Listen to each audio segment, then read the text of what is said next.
सास बहू की सोच की जंग जब नीता ने जीन्स पहनने की जिद की। नीता और मानव की शादी प्यार और विश्वास पर टिकी थी, लेकिन शादी के बाद नीता को सासू माँ की रूढ़िवादी सोच से जूझना पड़ा। जब उसने ऑफिस जाने के लिए जीन्स पहनने की सोची तो घर में बवाल मच गया। क्या नीता अपने विचारों पर टिकी रह पाए? क्या सास बहू की यह सोच की लड़ाई रिश्तों में दरार ला देगी या कोई समाधान निकलेगा? देखिए इस दिलचस्प कहानी में। नीता और मानव एक ही ऑफिस में काम करते थे। ऑफिस में दोनों की आंखें चार हुई, दोस्ती हुई और कब दोस्ती प्यार में बदल गई पता ही नहीं चला। दोनों एक दूसरे का हमसफर बनने का वादा कर चुके थे। घर वालों की रजामंदी से दोनों की बहुत ही धूमधाम से शादी हुई और नीता अपनी आंखों में शादी के बाद के हसीन सपने संजोए मानव के घर आ गई। मानव एक निम्न मध्यम वर्गीय परिवार का लड़का था। मानव के घर में उसके माता पिता और एक बड़ी बहन कनक थी, जिसकी शादी हो चुकी थी। मानव को उसके माँ बाप ने पढ़ा लिखा कर इस काबिल बनाया कि वह आज इतने अच्छे पद पर था। पर मानव की माँ की सोच बहुत ही संकीर्ण थी, साथ ही वो गुस्से वाली भी थी। दूसरी तरफ नीता खुले विचारों की लड़की थी। मानव के परिवार वालों के साथ पूरा एडजस्ट करने की कोशिश करती थी। मानव की माँ का पूरा ध्यान रखती थी। शादी होकर आई नीता मानव के परिवार के रीति रिवाजों के अनुसार रहना शुरू किया। मानव की माँ चाहती थी कि वह साड़ी पहने, सिर पर पल्ला रखे और एक भारतीय नारी की तरह वह अच्छे से रहे। ऑफिस जाते समय सूट पहन सकती है। उनके घर परिवार वाले सब आस पड़ोस में ही रहते थे, तो उनकी बहू को देखकर किसी बात पर छींटाकशी ना करें। परिवार में नीता के खिलाफ कुछ बातें ना हो, इसीलिए वह चाहती थी कि वो हमेशा सादगी से रहे। पूरे परिवार में पहली बड़ी बहू बन के आई थी नीता। शादी के कुछ महीने बाद नीता एक दिन ऑफिस जीन्स टी शर्ट में जाने को तैयार हुई। सासू माँ ने देखते ही उसको भला बुरा कहना शुरू कर दिया।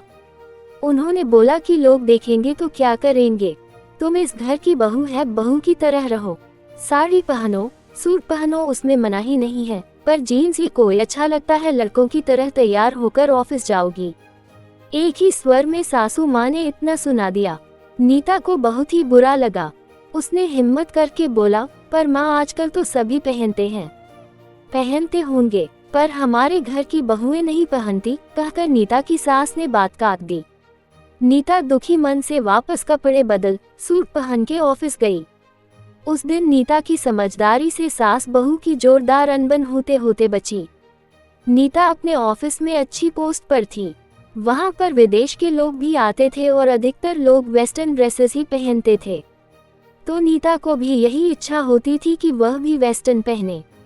मानव के घर में उसे कोई भी तकलीफ नहीं थी, पर कपड़ों के लिए पाबंदी के कारण उसे थोड़ी दिक्कत महसूस होने लगी थी। मानव भी कुछ नहीं कहता अपनी माँ को।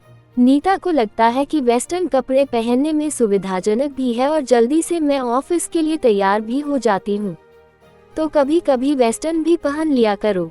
पर सासू माँ की इच्छा के आगे उसे झुकना ही पड़ा। मनमार वह सूट पहनकर ही ऑफिस जाया करती। नीता की शादी के कई महीनों बाद नीता की नंद कनक अपने मायके कुछ दिन के लिए रहने आई।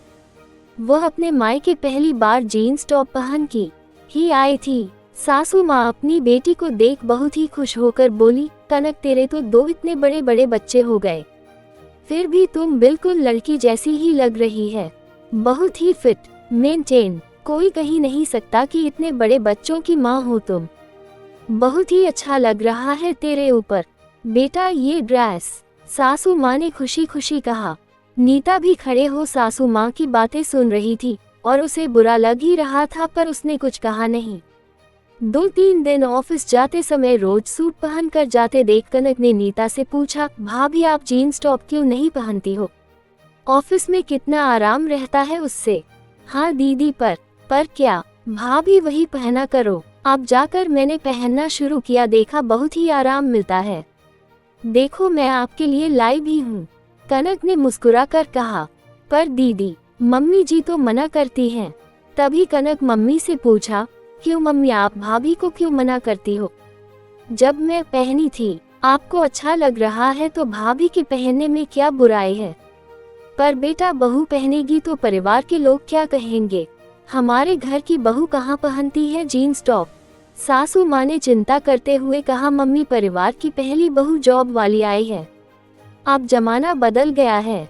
जब सूट साड़ी कपड़े हैं तो जीन्स टॉप भी कपड़े हैं। इसमें हम लोगों को आराम भी मिलता है और सुविधा भी लगती है। मैं तो अपने ससुराल में ये पहनने लगी हूँ और मुझे अब बहुत आराम लगता है। मेरी सासू माँ कुछ भी नहीं कहती, आप भी भाभी को पहनने दो, अब यह आपकी बहू नहीं बेटी ही है। लोगों का क्या, लोग कुछ दिन बातें करेंगे और फिर चुप हो जाएंगे। भाभी को जिसमें सुविधा हो आप उन्हें वह करने दो।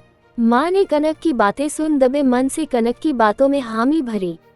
उन्होंने कहा, ठीक है जैसा तुम दोनों चाहो, लो भाभी आप कल यही ड्रेस पहन के ऑफिस जाना। कह कनक अपनी लाई हुई ड्रेस नीता को पकड़ा दी। अगले दिन नीता कनक का दिया गिफ्ट पहन के ऑफिस जाने को तैयार हुई। सासू माँ ने भी देखा और कहा, ठीक है तुम दोनों शायद सही कहती हो, समय के साथ यह आज की जरूरत है। कपड़े चाहे कोई भी हो सभी अच्छे होते हैं, जिसमें सुविधा लगे वही पहनना चाहिए। बहुत ओपन ना हो, शरीर को ढकने वाले कपड़े वही अच्छे होते हैं। सासू माँ ने कुछ समझते व कुछ समझाते हुए कहा, अरे वाह मम्मी आप तो बड़ी समझदार हो गई। कनक ने चुटकी लेते हुए कहा, हाँ कनक कल रात में बैठकर मैंने तुम दोनों की बातों पर विचार किया। मुझे लगा शायद मुझे अब समय के साथ बदलना चाहिए। अब तुम ही तो मेरी अपनी हो, तुम्हारी इच्छाओं को पूरा करना मेरा कर्तव्य है। कह के नीता और कनक को सासू माँ ने अपने गले से लगा लिया। गले से लगते ही नीता ने बोला, thank you mummy ji. Thank you Kanak दीदी।